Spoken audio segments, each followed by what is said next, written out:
Well, thank you, Elvis, and a warm greeting to everyone. And when I say the word rest, I am sure all kinds of thoughts come to your minds. And if we would project those thoughts on the screens, I'm sure we would see places you would love to visit on your vacation, or we would see you with your friends with whom you love to spend your free time with. Or we would see this.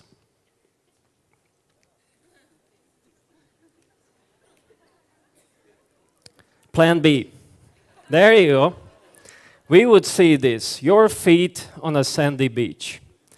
Now, I do not know if you know, but this image now has an official name. There's a definition for this picture. It's the beach feet brag selfie. That's the name, the beach feet brag selfie. All right, I know it's crazy, but I'll tell you what's really crazy. What's really crazy is that this week I cannot post anything on Facebook. First, weak Wi-Fi. Thank you for the SIM card. And then I'm taking all these beautiful photos this week, and I cannot post them. This sounds like therapy week for me. Okay, let me tell you, when I say the word rest, what do I really mean? I don't want to talk about taking another vacation because you're tired. I don't want to talk about recharging your emotional batteries because they are empty. Don't get me wrong, those are important. But finding His rest and living out of that rest is something significantly different. Here's my current definition for God's rest. It's the realization and the acceptance that He is in control, and I'm not, and finding great peace in this truth. Now, when I say the term rest, this is what I mean. I think it's so important that we deepen our understanding of what rest really means. And I think it's so important. Here is why I think it's so important. I'll give you 3 reasons why I think it's significant that we deepen our understanding of God's rest. Number 1, it will affect the influence of your leadership.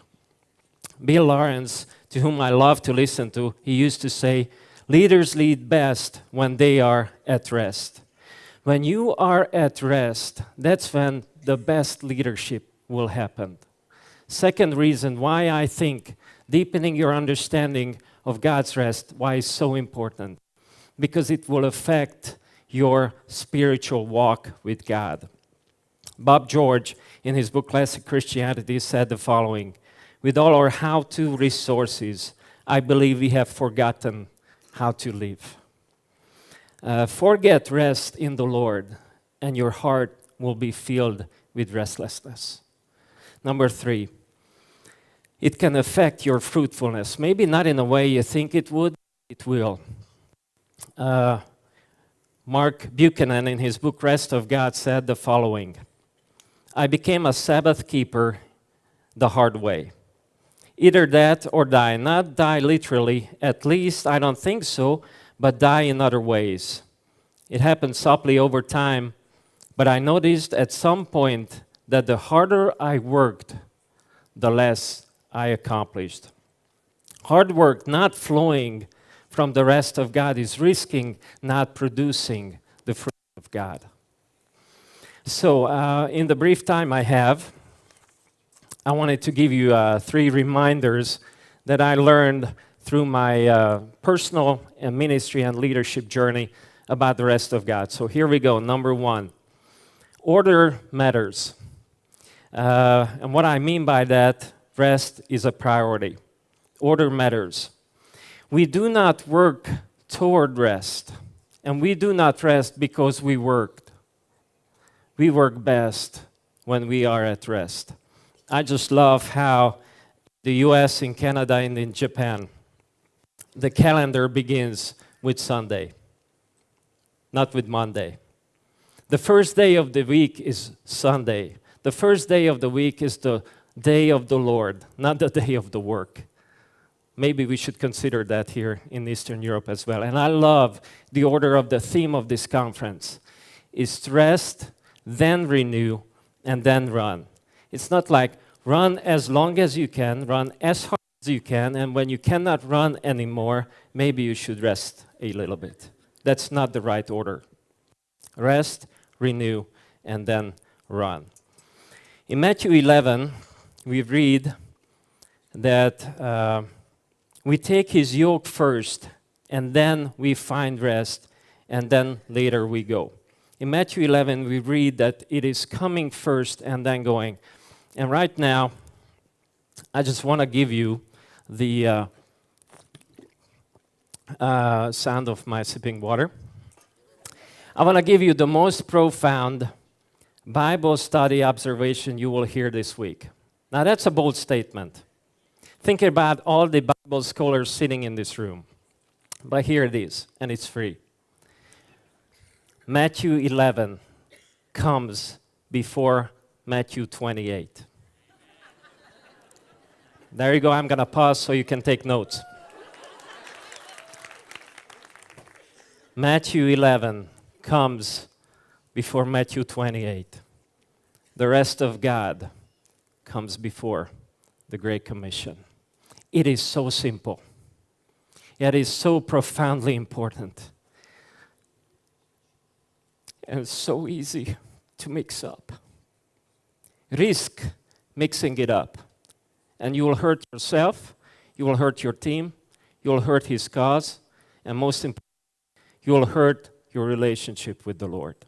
So, number one, order really matters. Because we do not work toward rest, we should be working out of our rest in the Lord. So just remember, Matthew 11 is before Matthew 28.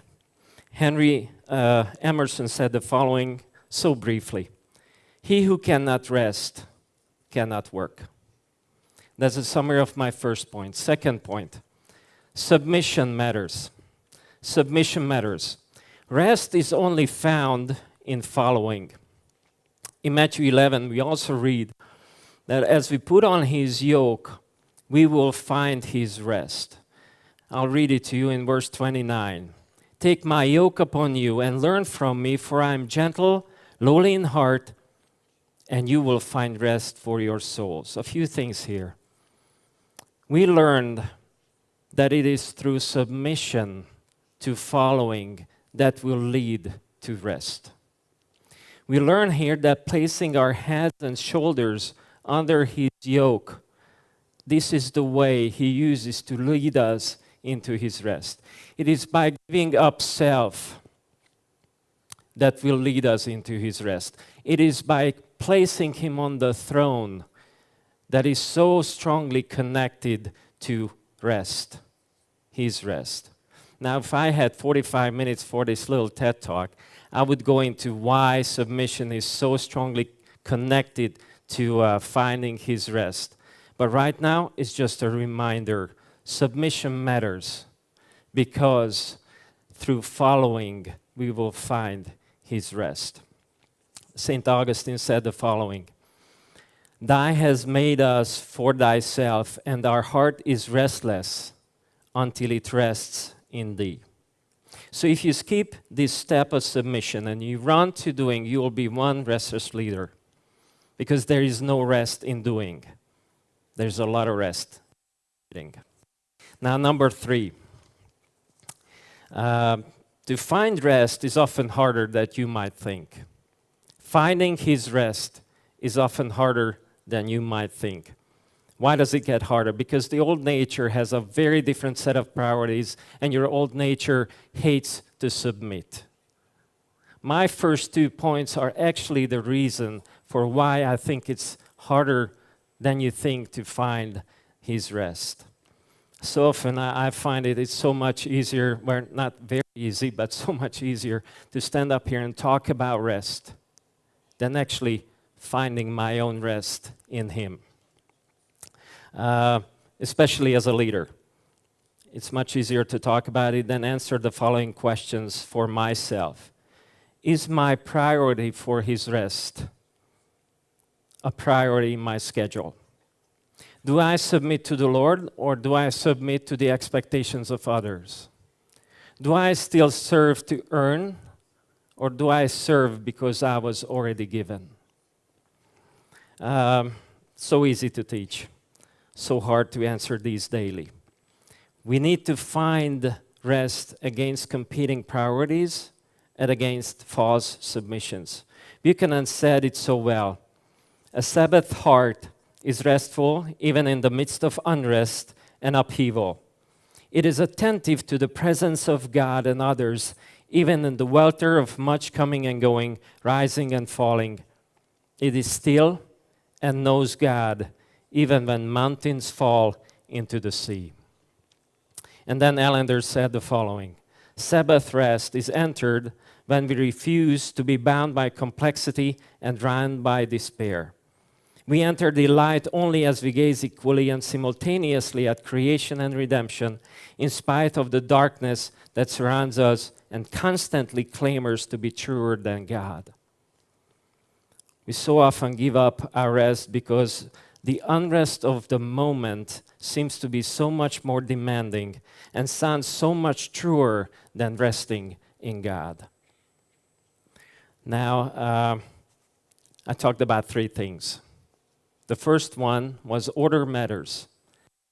So we do not rest because we worked. We worked best when we are at rest. Second, submission matters because we only find His rest in following Him. And number three, quite often it is harder than you think to find this because of competing priorities and our own resistance to submission.